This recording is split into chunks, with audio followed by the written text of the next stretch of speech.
and forcing him to give it up. He gave it up, and their offense thrived.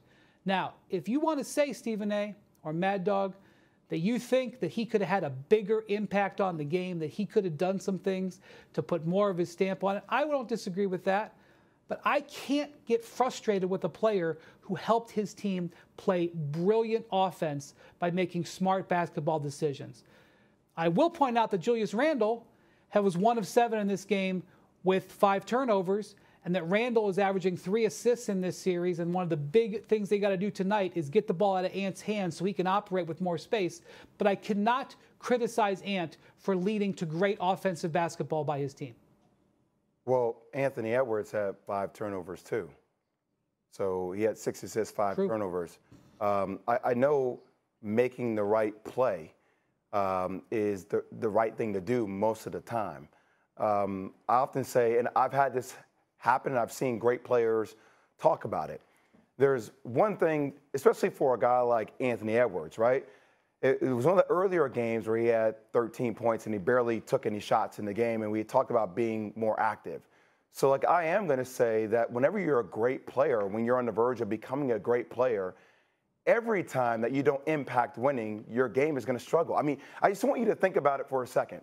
The visual, and you could say keeping it real, whatever it is, of me after a loss saying, well, I don't think I really had a bad game, or I don't think I really struggled. I made the right play. How does that come across, Wendy?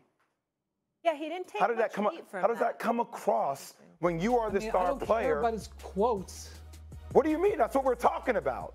That's the whole point of the conversation. When your lead player, your star, your dog, who is talking and built into everything, then after a game, that's the bigger point to me, says, well, I don't think I struggled. Why did they lose the game? Excuse me? Jay, why did they lose the game? Why did they lose the game? I'm not saying he's the main point or the main reason why they lost the game, Brian. I'm just saying when you're the lead dog, when you say, you got to think about how that sounds.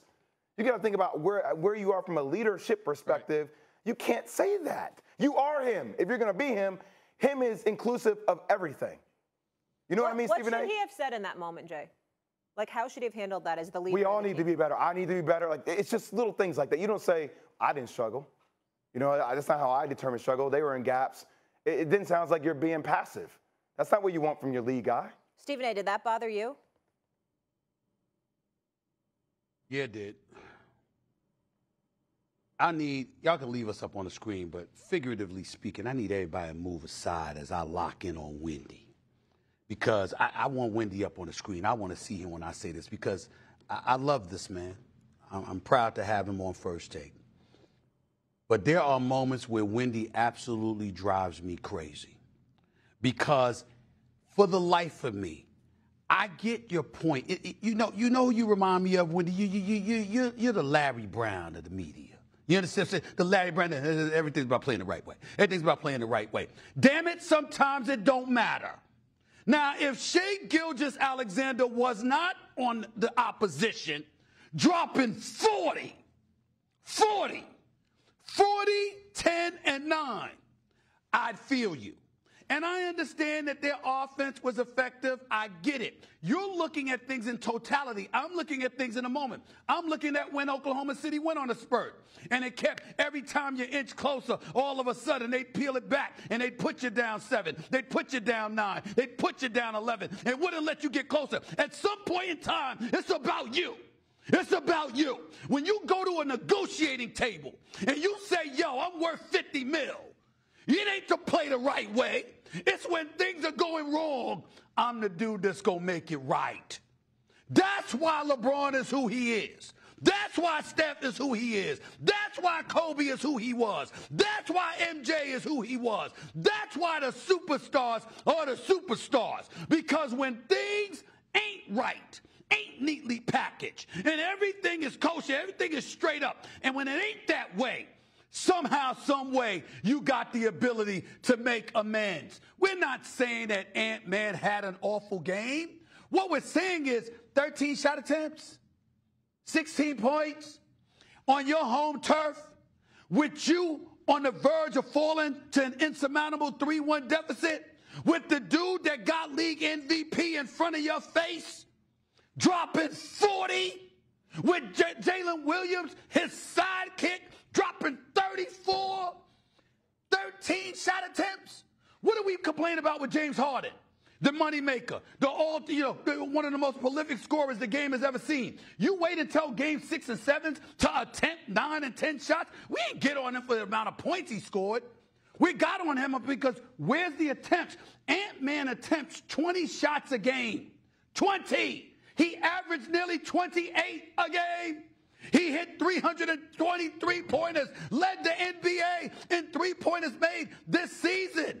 In that game on your home court with a 3-1 deficit staring you dead in the face, you attempt 13 shots and you say, I made the right play. I understand that it's accurate to some degree. I'm just simply saying, when you're that dude, that ain't enough. Clearly it wasn't enough because they lost. At some point in time, it's about move the hell out the way. I'm going to do whatever I got to do, defensively, offensively, whatever it takes. I'm going to do what I got to do. That's all I'm saying. That's all I'm saying. Brian, you are completely right. These two are lost. If there was a scenario at the end of that game, and remember, Minnesota never had the ball with the chance to take the lead. If there was a situation in Game 4 where he passed up the game-winning shot that thought about DiVincenzo, they'd be right. They scored whatever they scored. They shot the ball well. Do I love the comments after the game? He's 23 years old.